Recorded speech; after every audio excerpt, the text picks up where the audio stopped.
soreto moa zany zay ireo nanana stafatra avy any Mbato ary toina tokoa foa mahitana zavatra ohatr'izao satria zavatra tena tsy ekena tokoa izany zavatra izay nitranga tamin'ny sabotsy izany ary manaraka an'izany dia mitondra ny teny fampaherezana koa zay tamin'ny volon'Andriamanitra satria ilainay zany fa nisy namonana tokoa tamin'izao nitranga izao dia Andriamanitra anie no anomianareo teny fampihenana rehetra ary izy no mampaherana ireo dia manaraka izay misy solondranom-boankazo kely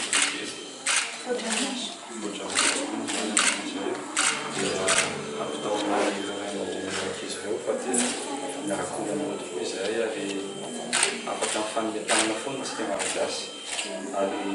tena farany teny hoentina dia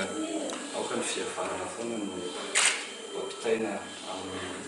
firenena matoto izay no aoka indrindritsika isanandro dia mavezadona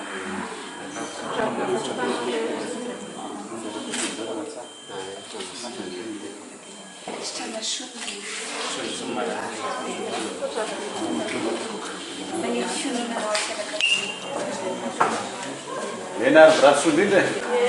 eo mijerijery anareo masaratsy dia mitondra solom-boankazo kely sy fampahivezana mahosika maraika mazao fahasalamana tsara fety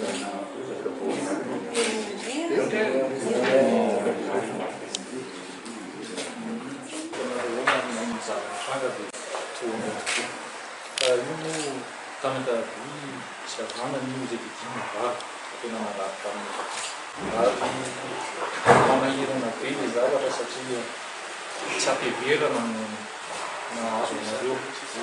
tsy mety tonga zany mampahira ary maitsika kely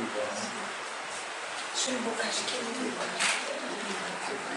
ny fomba zany ho an'Andriamanitra zany fiadanana kosa tsy zanak'olombelona ekasitrahany maro any eny amin'izao fotoana zao tokoa dia tonga tokoa ireo mitototo miazakazaka satria vony tsy matao atodidravatra matahoana moa fela matanjaka ina fototsakako miaraka izy fa noho izany dia miazo miaratoto soranareo nataona enganenareo mamididavitra mirety tianareo toko ary tiandefaaraty engane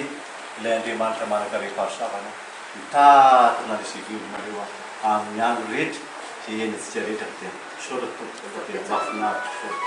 Anaraka izany toko enina keo fa izy rahavavy tokoa miray vonaosy zay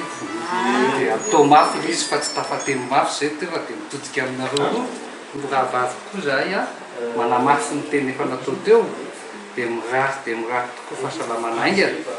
ary Andriamanitra ny hanampy anareo hatrany amin'izany rehetrarehetra zany ka dia mitodika aty aminareo zahay mameny solondranom-boankazo kely dia marakitra ny tanana avy amin'ny kaitapo aminareo ihany aminareo ihany sika rehetra Andriamanitra